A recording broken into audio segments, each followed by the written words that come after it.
ಜಿಲ್ಲಾ ಆಸ್ಪತ್ರೆ ಮುಂದೆ ಹೈಡ್ರಾಮಾ, ವಿಷ್ ಕುಡಿದವನಿಗಿಂತ ಹಣ ಹೊಡೆದವಳ ಆಕ್ಟಿಂಗ್ ಸೂಪರ್. ಧಾರವಾಡ 3 ಹೆಸರುಗಳನ್ನು ಇಟ್ಟುಕೊಂಡು ಪ್ರೀತಿ ಮತ್ತು ಮದುವೆಯ ಹೆಸರಲ್ಲಿ ಯುವಕರಿಗೆ ವಂಚಿಸುತ್ತಿದ್ದ ಯುವತಿಯೊಬ್ಬಳ ಅಸಲಿ ಆಟ ಈಗ ಬಯಲಾಗಿದೆ. ವಂಚನೆಗೊಳಗಾದ ಯುವಕನೊಬ್ಬ ಆತ್ಮಹತ್ಯೆಗೆ ಯತ್ನಿಸಿದ ಬೆನ್ನಲ್ಲೇ ಆಸ್ಪತ್ರೆ ಆವರಣದಲ್ಲೇ ಸಾರ್ವಜನಿಕರು ಈ ಲೇಡಿಯನ್ನು ಹಿಡಿದು ಪೊಲೀಸರಿಗೆ ಒಪ್ಪಿಸಿದ ಘಟನೆ ಇಂದು ಜಿಲ್ಲಾ ಆಸ್ಪತ್ರೆಯ ಮುಂಭಾಗ ನಡೆದಿದೆ. ಬಂಧಿತ ಯುವತಿಯನ್ನು ಐಶ್ವರ್ಯ ಎಂದು ಗುರುತಿಸಲಾಗಿದ್ದು, ಈಕೆ ಆರೋಹಿ ಹಾಗೂ ರೇಣುಕಾ ಎಂಬ ಹೆಸರುಗಳಿಂದಲೂ ಗುರುತಿಸಿಕೊಳ್ಳುತ್ತಿದ್ದಳು. ಸುಂದರ ಯುವಕರನ್ನೇ ಟಾರ್ಗೆಟ್ ಮಾಡುತ್ತಿದ್ದ ಈಕೆ ಮೊದಲು ಪ್ರೀತಿಯ ನಾಟಕವಾಡಿ ನಂತರ ಮದುವೆಯಾಗುವುದಾಗಿ ನಂಬಿಸಿ ಅವರಿಂದ ಲಕ್ಷಾಂತರ ರೂಪಾಯಿ ಹಣ ಪಡೆಯುತ್ತಿದ್ದಳು ಎನ್ನಲಾಗಿದೆ. ಸಂಜು ದೊಡ್ಡಮನಿ ಹಾಗೂ ಗುರು ವಕ್ಕುಂದ್ ಎಂಬ ಇಬ್ಬರು ಯುವಕರಿಗೆ ಈಕೆ ಲಕ್ಷಾಂತರ ರೂಪಾಯಿ ವಂಚಿಸಿರುವುದು ಸದ್ಯಕ್ಕೆ ಬೆಳಕಿಗೆ ಬಂದಿದೆ.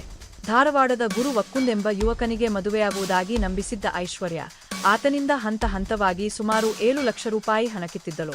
ಹಣ ಪಡೆದ ಮೇಲೆ ಆತ ನೀಡುತ್ತಿದ್ದ ಮದುವೆ ಪ್ರಸ್ತಾಪವನ್ನು ಆಕೆ ತಳ್ಳಿ ಹಾಕಿದ್ದಾಳೆ.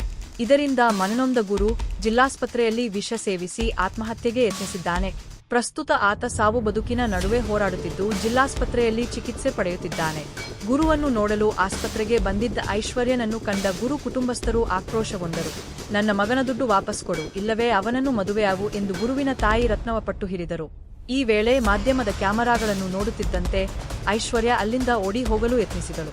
ಕೂಡಲೇ ಎಚ್ಚೆತ್ತ ಸಾರ್ವಜನಿಕರು ಹಾಗೂ ಕುಟುಂಬಸ್ಥರು ಆಕೆಯನ್ನು ಬೆನ್ನಟ್ಟಿ ಹಿಡಿದು ಧರ್ಮದೇಟು ನೀಡಿ ಉಪನಗರ ಪೊಲೀಸರಿಗೆ ಒಪ್ಪಿಸಿದ್ದಾರೆ.